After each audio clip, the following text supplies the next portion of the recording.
Well, it's good to be back. Let's have a little bit of a catch up and a bit of a look forward to tonight, shall we? Welcome back to Earguard Wrexham. My name is Steve Jones.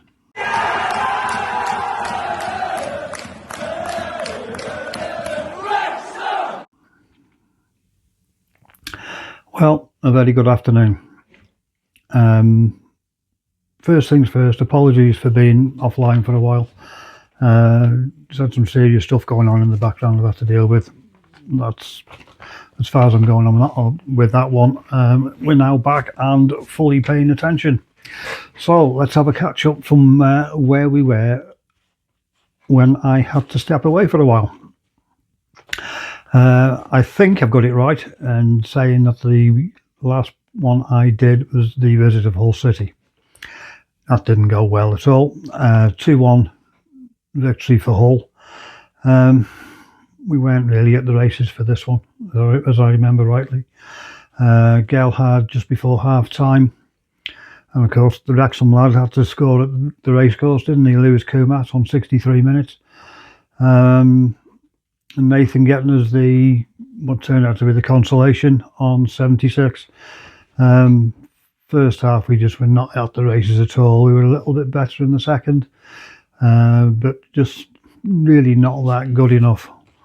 And really, we could have no complaints on the result of that one.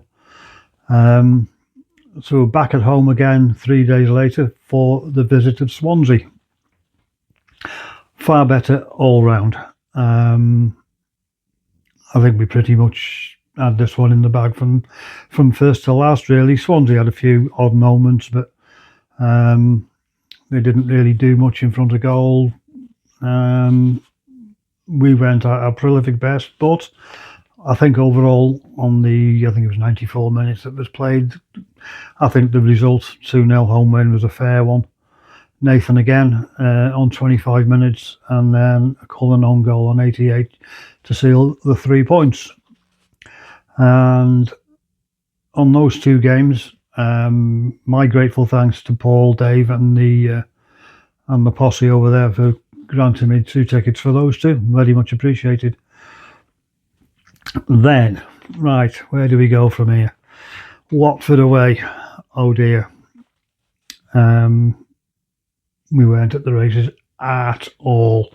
The first half, we were just chasing shadows. Max gave us a little bit of hope at the start of the second half on 49 with a goal. But the damage was done. Booler and Kayembe, 18 and 38 minutes. We were not on it at all. And of course, we're pushing on, and then you got Bova, 90+4, just to put the final nail in the coffin. So I was in Hill Street for that one. We didn't deserve anything from it, really. Lee said, best mended. Then the game that surprised us all, to be honest, down to Bramall Lane in Sheffield for a brilliant 2-1 away win. It all started so well for Sheffield United. They bossed us in the first half. Came out for the second. They scored first through Brooks at 49. And then Josh with a belter on 54. And then Smudge, Sam Smith on 78 to seal the win. Great 3 points. Really, the second half performance deserved it. Played really, really well in the second period. Could have, should have possibly scored 1 or 2 more, but we'll take that all day long. That's a good solid 3 points away at Bramall Lane. And then last weekend, West Brom 2-2. First half, I was on the turf watching it and I gave up. Not purely for that. There's I had a phone call that I had to get home for, but the first half we were atrocious. There's no other word to put it. Dobbo was unlucky to get the deflection for the own goal on 26, and then Major, however you say it, 38. I thought we were dead and buried. But I think the hairdryer must have come out at half time via Parky, and we came out on the front foot in no uncertain terms. Josh again with another fantastic finish on 47, and then Dobbo. I think it's still been credited to Dobbo. Whether he got a touch, I don't know. I think it was more Lewis O'Brien's, but I'll go with the what it says, and it's Dobbo at 62. I was more than happy with that point after the first half because we were just awful. We just didn't come out at all. Interesting to see what Phil had to say in his presser afterwards in reference to decisions. The penalty, I can see why it was given. Anywhere else on the field, it's a foul. It's possibly a yellow card. It's a free kick, so therefore it's a penalty. But with the grappling, pushing, shoving, and everything else on the other handbags that goes on in penalty areas these days, I totally agree with Phil. You'll be giving 5-6 penalties every game. But on the flip side of that, will that stop it? Possibly. So, come on, referees, let's have some consistency on it. It's pointless. I've said it to numerous people, whatever, I've watched games. He pulls two players over, tells them not to do it again. They go back and they do it again, and he does nothing. That's weak refereeing. It's not good enough. Let's sort this out. And I don't mean us as a club. I mean us as a league, as in the EFL, Championship, FIFA, UEFA, World Football. It's going on everywhere. Get a, excuse the pun, grip. It's just getting embarrassing now. You get less scrummaging in rugby, and it's ruining the game. Rant over. Right, positive going forward. Absolutely massive congratulations to Wrexham AFC women on winning the Adran Premier for the first time. Brilliant achievement there from Jenny and the girls, and Gemma, of course. And of course, for the first time in Wrexham Football Club history, we go into the Champions League. So congratulations, ladies. Over the season, you've totally and utterly deserved all the plaudits coming your way. So, let's go on to this evening's entertainment, shall we? Where Southampton make the 4 hours or 210 miles journey up from, I think it's Hampshire, to give us a game in the Championship tonight. So what do we know about Southampton? Founded at St Mary's Church on the 21st of November 1885 by members of the St Mary's Church of England Young Men's Association. And that's the title they use going forward, St Mary's YMA. And they played their games on the Common, where, strangely enough, these games were frequently interrupted by pedestrians who said this is our right to roam and we're going to roam. So the games were, hang on, somebody coming across the pitch here. So it was, I'm sure at the time, it was, some of us would see it funny, but I don't think they would at the time. They played their more important games at two cricket grounds. It's the County Cricket Ground, Northlands Road, or Antelope Cricket Ground on St Mary's Road. Now, moving on in time a bit, St Mary's YMA becomes St Mary's FC in 1887-88, and then became Southampton St Mary's after joining the Southern League in 1894. After winning the Southern League title in 1896-7 season, the club became a limited company and was renamed as Southampton FC. And they went on to win the Southern League Championship 3 years running between 1897 and 1899, and again in 1901, 1903 and 1904. During the spell, they moved to a newly built stadium costing £10,000. That one was called the Dell. And you think we were just having a stand built for 70-something million. How times change. I know it's a lot of years, but it's a lot of change, isn't it? And they stayed there for 103 years. Although initially it was rented, they did have a smell. Can't get me worms out again. A short spell at Fratton Park at Portsmouth when they had a falling out with the landlord. Where are we? In 22-23 season, it was a bit of a unique season. Probably not for just Southampton, but for football in general. Won 14, drawn 14, lost 14, 42 points. I don't think I can recall, not that I've looked, but I can't recall that ever happening before. And a bit later on in time, Southampton were briefly forced to ground share with Portsmouth again, when a World War II bomb landed smack bang in the middle of the pitch, leaving a massive crater and damaging an underground culvert, which caused the stadium to flood out. And they were founding members of the Premier League in 1992-3 season and moved to their current home, St Mary's, in 2001. So, history against Southampton. We've played 8, drawn 3, won 3. Goodness gracious, you can tell I'm out of practice. Played 8, won 3, drawn none, lost 5. 9-4, 18 against, giving us -3. The first game that I can find, Wrexham versus Southampton, was September the 27th, 1958.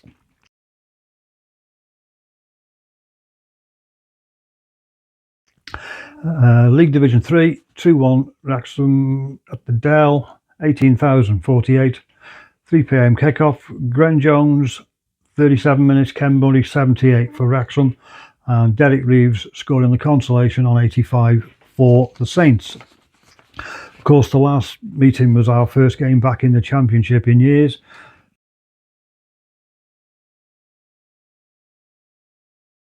Narrowly losing 2-1. I believe we could have, should have won that one. Game of very, very small margins. Ryan Hardy, very unlucky, good save from the keeper. Josh, very unlucky, hitting the post. But Southampton, in my humble opinion, were far more league savvy than we were. And they prevailed. 30,970 in St Mary's that day for that one, with a fantastic following from Wrexham, 3,080. Josh scored, obviously we scored first on 22 through Josh, only for Manning on 90 and Stevens on 90 plus 6 with a hell of a free kick, to be fair. Give credit where it's due, to take the spoils. Now, the best result that we've had against Southampton was a 2-1 home win at the racecourse on April the 9th, 1960. So it's obviously pretty close to where we are today.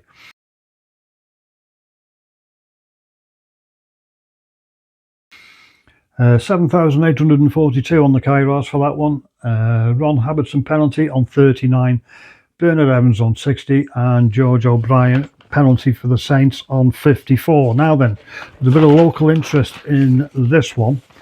Ron Davis was playing up front for Saints on that one. Ron was born in Holywell, 25th of May, 42, and he, strangely enough, went to school with Mike England. He started off his career at some other football club the other side of the border in Flintshire, also in Wales, called Chester. Yeah, Chester City. Appearance 95, 45 goals, before moving to Luton, where he scored 21 in 32. Norwich 58 in 113, and his big spell was with Southampton, 134 in 240. He then moved down to Fratton Park, where he scored 18 in 59. An 8-game long spell at Manchester United, where he didn't score. Millwall, 3-game loan, didn't score in that one. And he seems to have gone downhill quite rapidly after that. Dorchester Town was the next one. Played 17, scored in 7. And then he had a spell in America. Los Angeles Aztecs, 65 games, 15 goals. The Tulsa Roughnecks, 4 games without a goal. And the last club that Ron played for were the Seattle Sounders, where he played 22, scoring once. Career totals, 661 games played, 299 goals scored. Good career. And he also got 29 caps for Wales, scoring 9.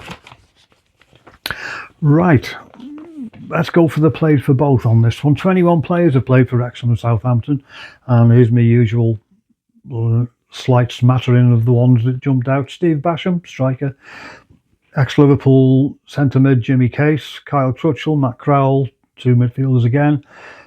Barry Horn, Mark Hughes. That's a bit tenuous because Mark only played for us in a testimonial.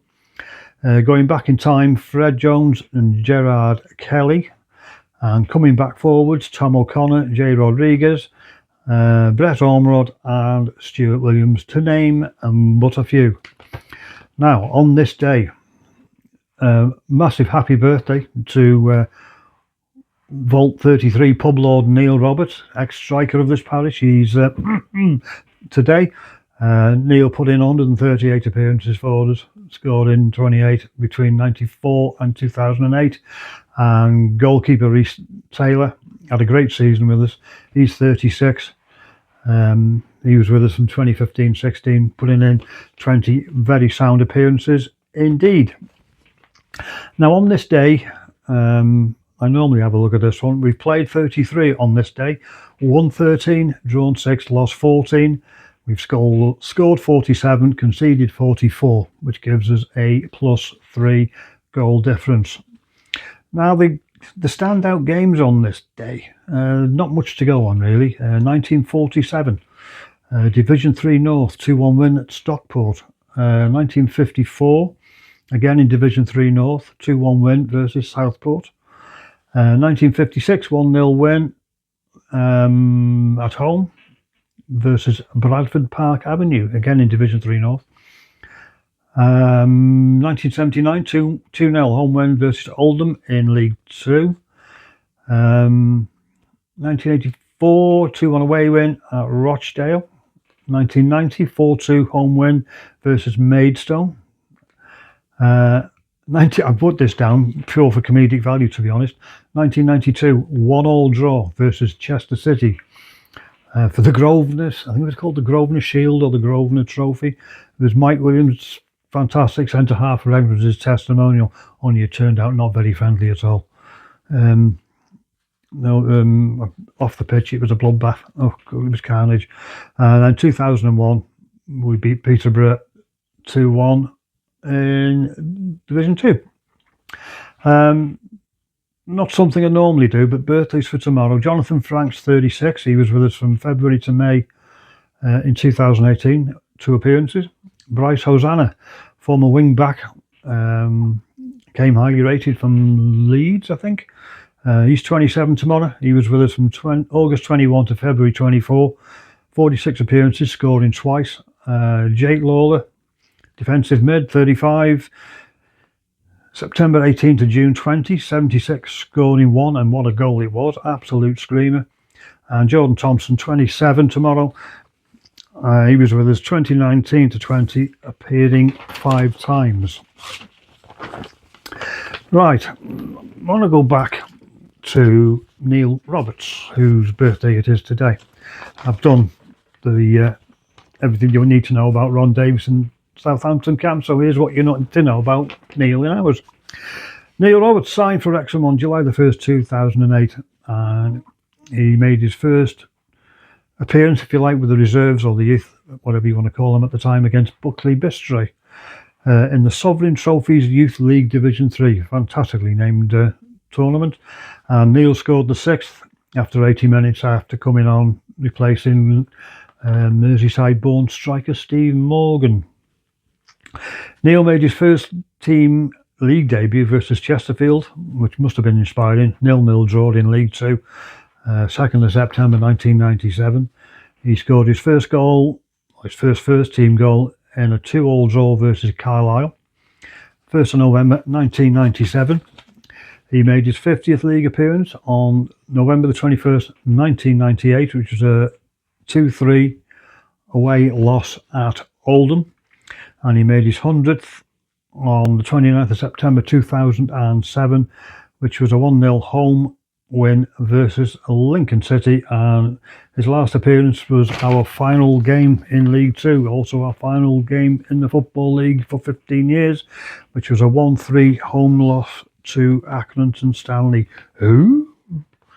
Accrington Stanley? Who are they? Anyway, they beat us.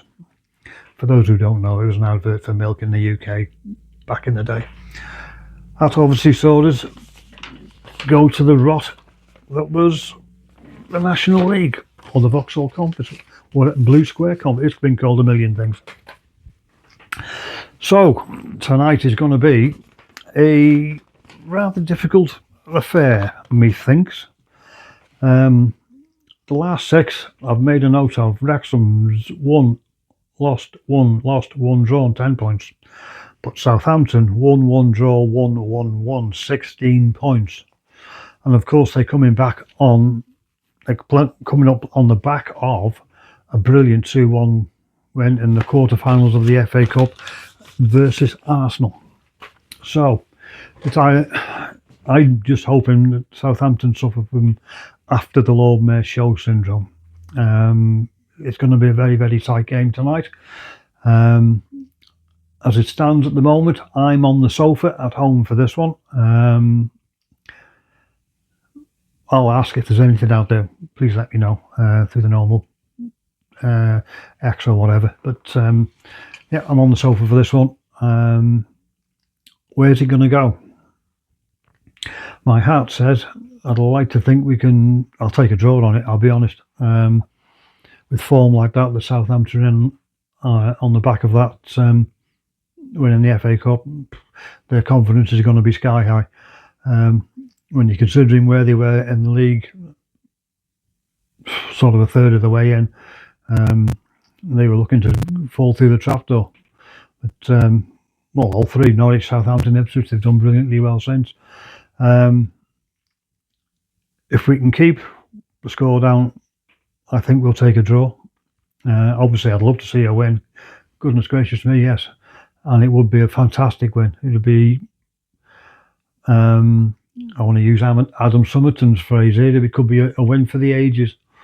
But I'm going to go 2-2. So 12th man is going to be mega important tonight. So please, please, please, as always, I implore you to shout your loudest and really do get behind the lads, because tonight I think they're going to need it. Safe journey to all the Southampton fans. I know you'll be on your way by now, but take care on your way up and have a safe journey home after the game. So enjoy. I promise I'll be a little bit more up to date with these now. I've got done what I've done, and yeah, all good. So enjoy the game this evening. If I don't do a mop-up on this one, I possibly be on Thursday. We had a couple of things going on tomorrow. So, as I say, enjoy, be loud, be proud. And as I always say, see you later.